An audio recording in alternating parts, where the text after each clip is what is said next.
Channel. My name is Shirley Annan. Ghana's electronic pharmacy has come on stream. This follows the launch of e-pharmacy by the Vice President, Dr. Mahamudu Bawumia, in Accra. The idea of the e-pharmacy is to improve access, efficiency, equity, and delivery of pharmaceutical services in Ghana. Dr. Mahamudu Bawumia said the e-pharmacy will improve the pharmacist-to-patient ratio, reduce fake and counterfeit drugs in the system, and launch Ghana to participate in the over $200 billion pharmaceutical global economy.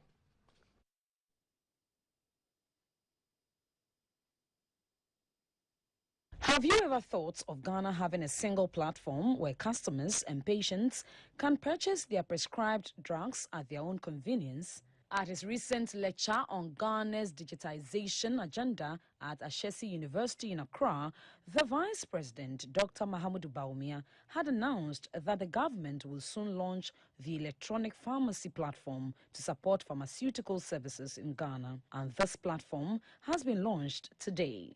The e-pharmacy will deal with the challenges and frustrations patients go through securing medicine at the various pharmacies. It also includes a delivery service of medicines and medical products with convenience, has access to remote areas and protects patients' privacy. It will promote competitive pricing and reduce the rate of drug abuse and the sale of fake and counterfeit drugs to unsuspecting members of the public. With a handy gadget as a mobile phone, customers can select their preferred pharmacy, upload their prescription, and pay at their convenience and have them delivered to their homes anywhere in the country. This platform will also help address the shortage of qualified pharmacists in the country. Dr. Daniela Menin Dankwa is the Deputy Registrar of the Ghana Pharmaceutical Council. The office or the council is therefore using a multi-pronged approach to address this access challenge. And the first one will be the use of digitalization of pharmaceutical services to extend services to deprived areas. The president of the Pharmaceutical Council, Mr. Kwabena Santi-Ofei, said the e-pharmacy will transform the industry. Today we are launching e-pharmacy policy and guidelines. 2019, when we had our AGM, we showcased that there is the possibility that we can transform pharmaceutical care in this country through electronic pharmacy practice. And so we have seen that it works. And we have an opportunity working with the government to be able to scale it up and expand it and make sure that people across the country can have access to pharmaceutical care electronically. The Vice President, Dr. Mahamudu Bawumia, said, aside addressing the problem of access, the myriad of challenges confronting the pharmacy industry will also be addressed. Ghana's e-pharmacy will discourage self-diagnosis and self-medication by providing the right platform to facilitate appropriate pharmaceutical care. And the issue of counterfeit and substandard medicines so a menace to society. The global e-pharmacy market is worth $81 billion today, and it is expected to grow to $244 billion by 2027. With the national e-pharmacy platform, Ghana will be part of this new pharmaceutical digital economy. The e-pharmacy says patients' data is protected under the National Data Protection Agency, and it requires that one has to register with the Ghana card. With a number of pharmaceuticals set up in Ghana, medical analysts are proposing the production of local medications to cure common diseases rather than depend on exported drugs. This is due to the disruption in the supply chain of medications globally during the COVID-19 pandemic. At the launch of a medical journal in Accra, the rector of the Ghana College of Pharmacists, Mrs. Yvonne Iseku, said there is the need to also train specialist pharmacists to support both the production and quality assurance of medications in future pandemics. Health will continue to support the College of Pharmacists to effectively execute its mandate. The journal, according to Dr. Gansa Lutrot, will contribute to the formulation of health policies, including medicine and public health in the country.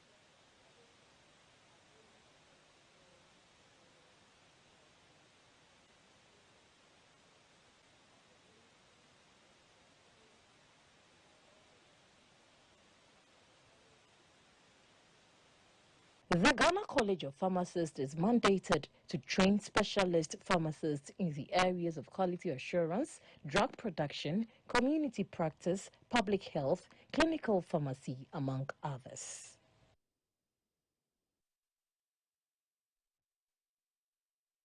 You're still watching News Hour live on GBC News, your news and governance channel. The Vice President, Dr. Mahmoud Bawumia, on Tuesday evening joined the Attorney General's Department and the Ministry of Justice for their Festival of Nine Lessons and Carols. The Minister for Justice and Attorney General, Mr. Godfred Yeboah-Dame, announced that Ghana has won the case of the embassy building with the government of Norway. This was a time for the Office of the Attorney General to take an official break and recognize God's goodness and guidance for the year coming to a close. The Festival of Nine Lessons and Carols was led by Dr. Alfred Patrick Adakwe and the Dunamis Ministries.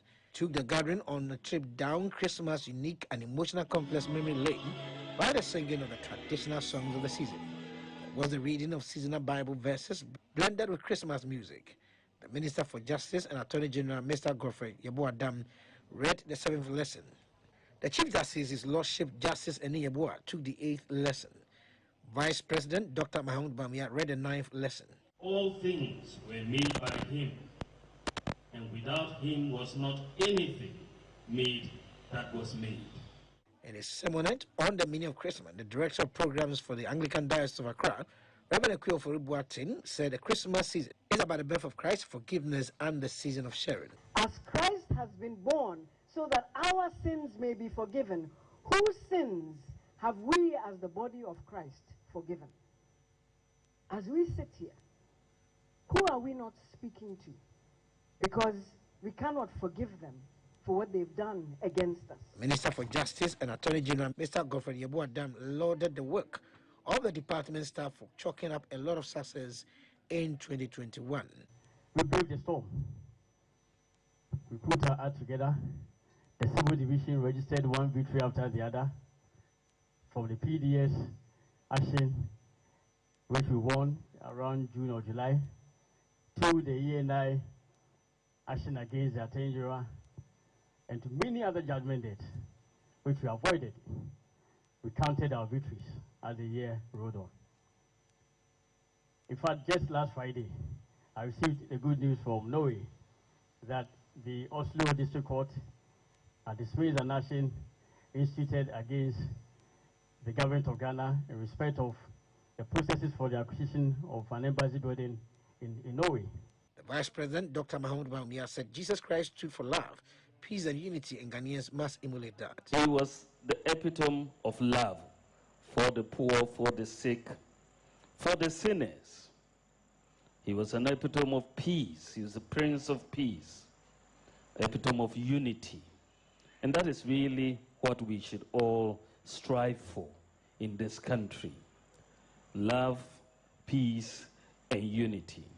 Attorney General and Minister for Justice, Mr. Godfred Yeboah-Dame, promised the department will work hard to deliver more legal victories for the country.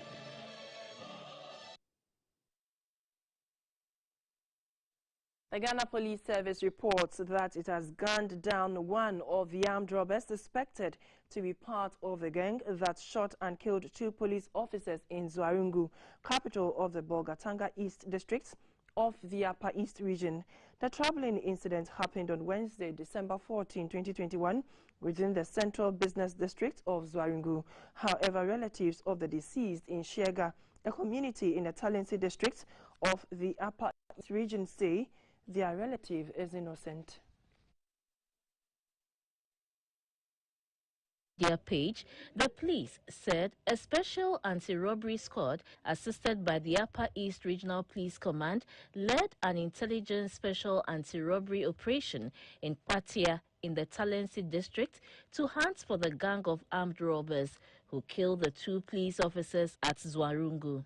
The squad gunned down one Liam Simon alias Yendu, aged 34, suspected to be one of the 3 suspected armed robbers. The police further said a special targeted intelligence-led operation is being carried out to arrest the rest of the suspects. At a media engagement in Shega, in the Talensi district of the Upper East region, the chiefs and people in the area appealed to the IGP to constitute an independent investigation committee which must include opinion leaders in the community to probe the killings. The assembly member for Shega electoral area, Mr. Michael Zuga, read the statement on behalf of residents in the area. If the intel we have gathered is true, that the police want to link his murder to the recent kill of the police officer at the Market Square in Zwarungu on the 15th December last week, is anything to go by. We want to state emphatically, without any evocation, that the gentleman was on duty at the workplace on the records of mining company, L International Group, formerly Sanji Mining Company. Assuming without admitting that in any case that there's lead intelligence linking him to culprits of such an ungodly act, why will you not rather apprehend him alive to aid you arrest the remaining perpetrators? The body of the deceased, Simon Nawak Yindung, has since been deposited at the morgue at the Upper East Regional Hospital in Bolgatanga.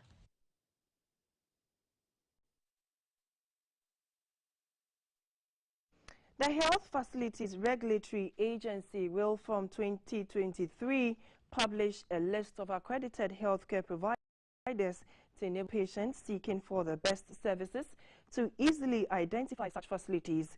It also hopes to regulate the practice of virtual healthcare and its platforms to ensure that patients are not shortchanged for the services they subscribe to.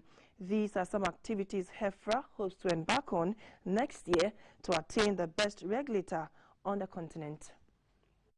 Government took over the Private Hospitals and Maternity Homes Board. Its main functions are to register, inspect, license, monitor and accredit both public and private health facilities. Through the efforts of previous registrars over the years, the agency decentralized its services across 8 regions in the country. HEFRA this year introduced its assessment standards for the inspection of health facilities after it had piloted it with the assistance of UNICEF and Farm Access. To boost its monitoring, field operations and work competence, it also engaged some critical clinical staff. Since it rolled out the mobile online information system, close to 2,000 healthcare providers have applied to be licensed online. 54 inspections and 18 monitoring standards were also developed. In collaboration with the Ghana College of Physicians and Surgeons, 18 specialty assessment standards were also developed. At a Durban to commemorate its 10th anniversary, sister agencies called for the streamlining of overlapping functions among various regulatory bodies to reduce the burden of duplication. The Registrar of HEFRA, Dr. Filibano, said a memorandum of understanding is in the offing to clarify their roles, to give patients the option of choosing the best healthcare provider. An accreditation standard list will soon be published. Accreditation means that which among the facilities go beyond what is expected and deliver the best care in the region, so that we publish them. When it comes to obstetric care, which is the best hospital. When it comes to surgical care, which one is the best surgical outcomes. When it comes to children or pediatric, even cancer care where it exists, even emergency care and all that. So that's what I mean by accreditation. And we start publishing them, God willing, in 2023.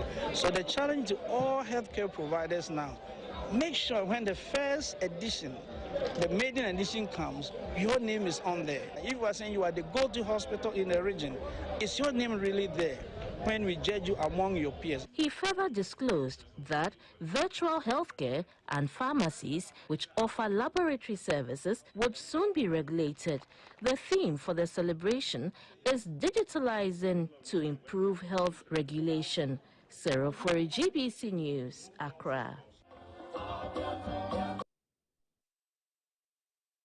It's 3 days to Christmas and prices of chicken or live birds in some markets in Tema seem to be on the high side. Our Tema regional correspondent Michael Deonu has visited some poultry farms and markets in Tema Community 1 and joins us live to give us some answers.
We'll work on the lines to bring back our correspondent Michael Deonu to speak to us about some sales of chicken for this Christmas. In view of growing misinformation about the COVID-19 vaccines, an advocacy project has been launched in Accra to sensitize Ghanaians on COVID-19 protocols, vaccine confidence, yellow fever vaccination, and lead poisoning. The project, which is driven by the Light Foundation in partnership with UNICEF Ghana, is targeted at religious leaders, traditional authorities, women groups, youth groups, schools, and churches.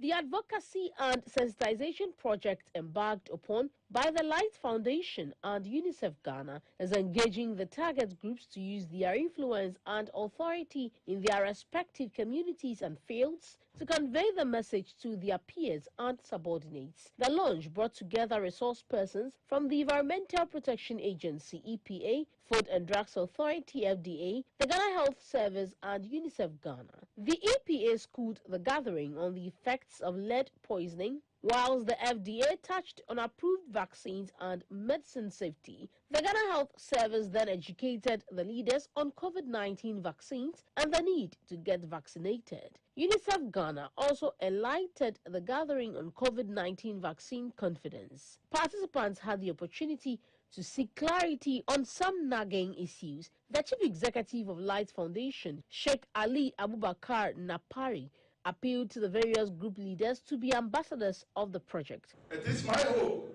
that at the end of today's event, we will all be possibly empowered with knowledge shared by our expertise and become ambassadors who will carry on the knowledge to our respective communities.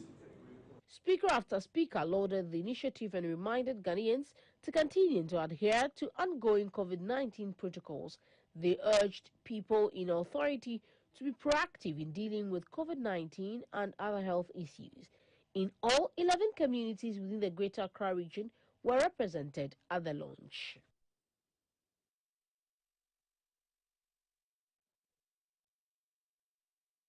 News, the Ghana Police Service has organized a festival of 9 lessons and carols at its headquarters in Accra as part of activities to mark the Christmas season. The Director of Religious Affairs at the Ghana Police Service, the COP, Very Reverend Father George Arthur, called on the officers to adopt the highest form of professionalism, love and discipline as the year gradually ends. St. Carol service is held every year by the Ghana Police Service to climax the season and thank God for a successful year. Some personnel of the service took turns to read the various Bible lessons. Speaking at the event, DCOP Very Reverend Father George Arthur charged men and officers of the police service to enforce the laws as mandated. According to him, that is the only way the public will continue to have interest in the service. You can bring joy and relief to the people you serve, the citizens of this nation, if you enforce the law with truthfulness, if you enforce the law with honesty, if you enforce the law with love. The good people of this country will always experience joy and happiness if law enforcement officials will operate on the platform devoid of dishonesty, discrimination, bribery, corruption, and indiscipline. Representing the Inspector General of Police, the Commissioner of Police in charge of administration, Mr. Christian Teteyonu, pledged the loyalty of the service to protect Ghanaians as well as their properties. We have never given up. We've done all that we have to do to protect lives. We'll continue to work, especially through this Christmas and the New Year, where we are not supposed to have even our celebration because we need to work hard to protect the individuals. We encourage you on and continue to fight hard to make sure that we end this year in a very peaceful manner. Special prayers were said for staff members who lost their lives in the course of the year, as well as their families. The event brought together dignitaries from the police service and other security services.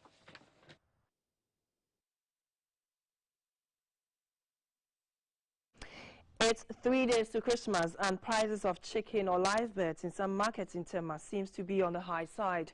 Our Tema regional correspondent Michael Dewonu is online, and he's live to speak to us to give us some answers.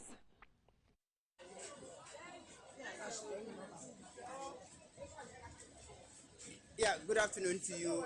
We are coming to you live from Tema Community 1. If you can see the street, exactly where we are located, I'm coming to you live from. That is the Tema Community 1 live birds market. And earlier on when I came here, the sellers have been telling me that prices of the product is very high. I'm just at the entrance. I want you to come with me as I take you inside the market so that we speak to some of the traders. So these are some of the live birds in the cage waiting for buyers. So when you come in, anytime you step in, the sellers will ask you whether you are buying live chicken. And so when you buy it, they grow it for you right here. They kill it and make sure that they dress it also here. And so there are some few customers who are buying. But I want to interact with some of the sellers and find out from them how business has been. Good afternoon to you and welcome to GBC News. Yeah, how is business? It's some 3 days to Christmas. Oh.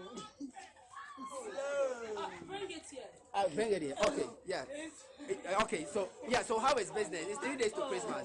Normal. It's normal. Yes. Are people really coming in to buy? By Thursday they will be buying. But do we have a lot more live chicken? Yes. But how is the prices like this particular one that you are working on? From 45, 50 up to 150 cedis. So you are hearing the prices. Can you tell us whether layers or broilers? Which ones? It depends. The layers are 45 to 50 and the broilers 70, 80.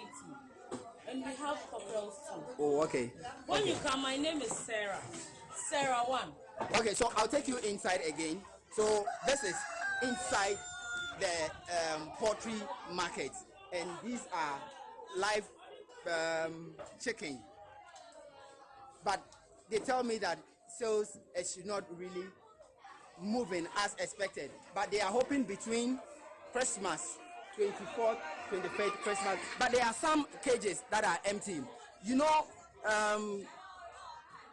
within the week, we were told that shortage was looming because the import of live chicken were not coming in because of the global import. And so the problem has to do with the imported chicken. And they are still not in. The chickens are not still available. They are still not arrived. And the local ones that must be also here or available for them, they said when they go to the market, it's very difficult to to get because the prices are high. I want to engage some more of them to find out how is business. We want to find out how is business doing today. Yeah, so some of them are not even willing to talk to us. Yeah, please talk to us. How is market? Very, very poor. Market As is you very, can see, yeah. Today is 22nd. Yeah. Look at the market. Yeah. Everybody is seated. Yeah. What is the problem? What is the problem? It's because there's no money in the system. There's no money in the system. But you have the chicken. I can see some empty cages as well. Why this time the chicken we have it, but because they are not buying it much, that's why we don't go for it. Oh, okay.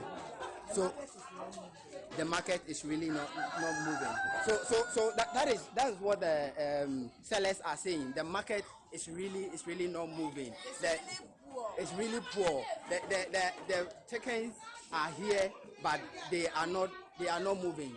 I can tell you that on Monday, when I also visited the Tulaku to find out about livestock, the situation was the same.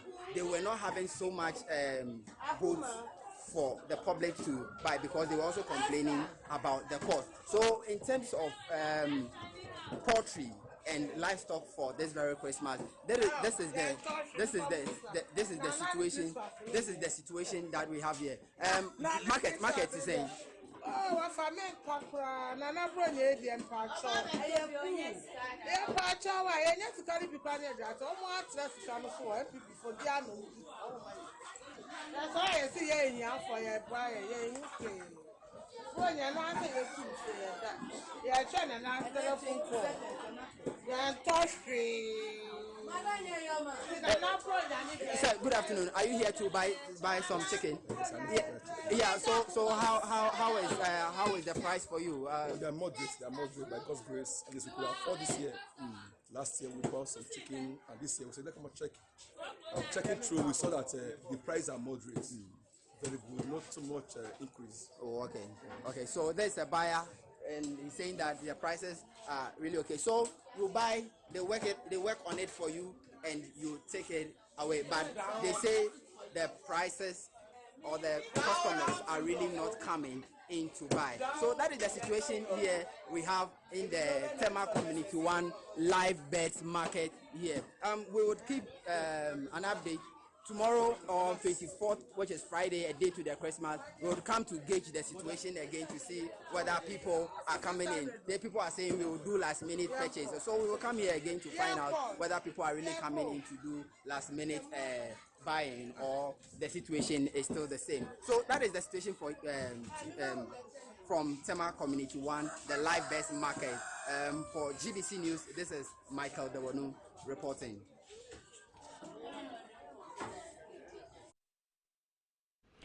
The Domestic Violence Secretariat of the Ministry of Gender, Children and Social Protection, in collaboration with the United Nations Fund for Population Activities, have developed a system to protect victims and survivors of sexual and gender-based violence.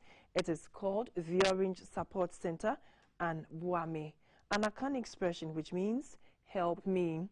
Victims of the sexual and gender-based violence can reach the center on a toll-free line for assistance. The Board of Directors and the Deputy Minister for Gender, Children and Social Protection, Dr. Afisa Zakaria, met the media in Accra to get its support in disseminating information about the center to help facilitate its work. The Minister for Gender, Children and Social Protection, Dr. Afisa Zakaria, told the media that the Orange Support Center has so far received 1,049 calls about gender-based violence since its inception in March 2021.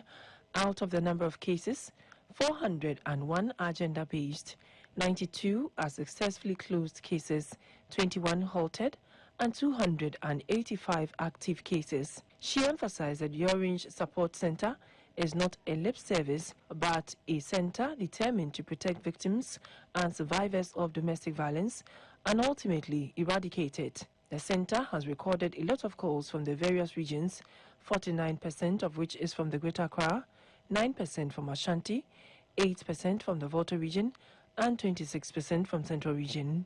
Total calls received from the beginning of this center, 1,049 received calls.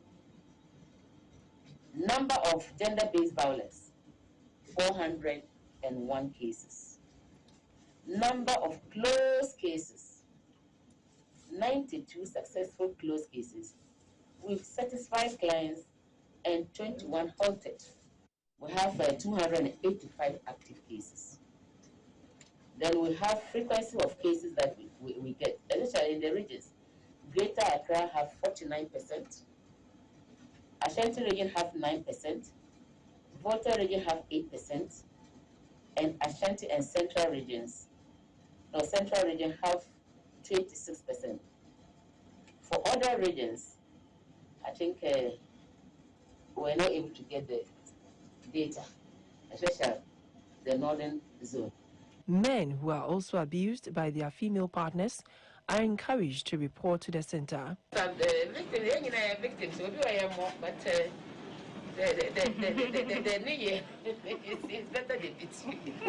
Actually, women are being traumatized. So, and men are being traumatized. I don't want to be like gender bias. Men too. And that is where we want also to emphasize the issue of engaging men and boys. Yeah. Because you see, there's also negative masculinity, where you try to show your machoism, but it has negative impact. So when we engage the men, first of all, it helps us prevent the incidents. At the same time, men who suffer some of these violence are able to report. As a practical demonstration, the deputy minister engaged the victim on the call line. What if you are ball?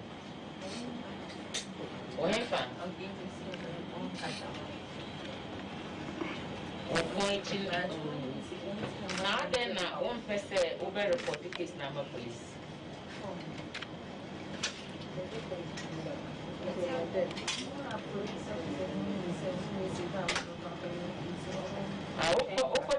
Police station for you, I'm not going to say police station. Now, what was so normal to say? Almost say for what you.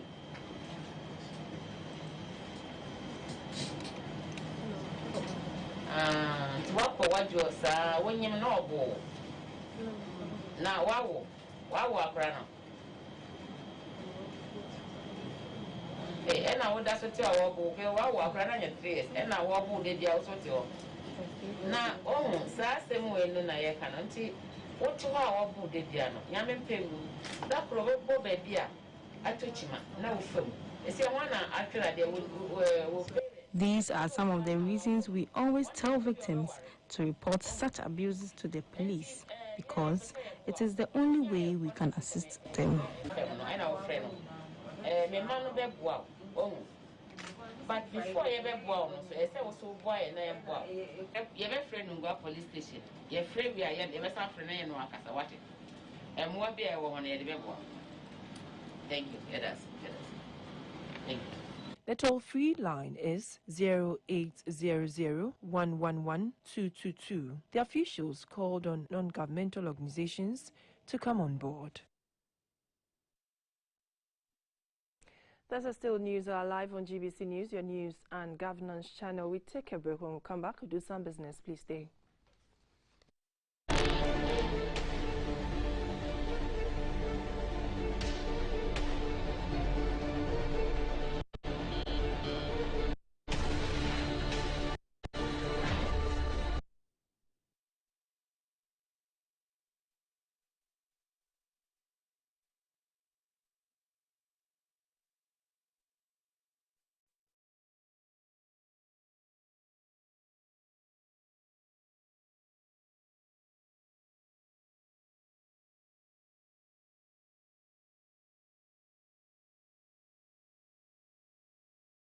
Now for the business segment, and I am Dorothy Ajamai.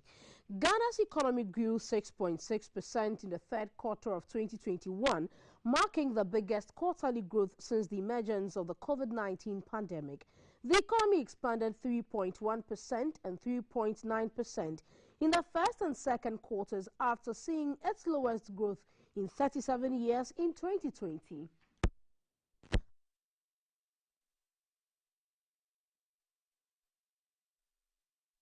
economy closer to the growth realized prior to the global health crisis. He said this was driven by the crops, education, trade, vehicle repair, and household goods subsector, among others. The services sector recorded the highest growth of 13.4%, followed by the agricultural sector with 9.2%. Industry, however, contracted by 2.0%.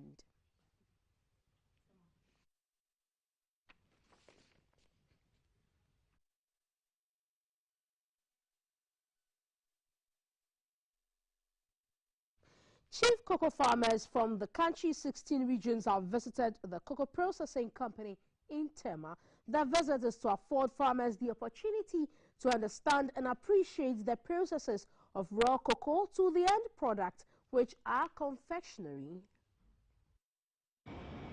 Ghana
We'll bring you the full version of the story in our subsequent bulletin. We'll take a break here and return with more news. Please stay.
The business segment of news are: barring any hitches, March 2022 will see Ghana roll out a central employment information system aimed at matching employment opportunities with appropriate skills.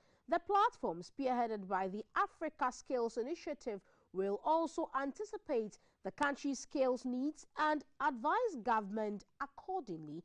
This has become necessary due to the fragmentation of existing systems and the disconnect between skills and the job market. System, the platform lacks the necessary up-to-the-minute data.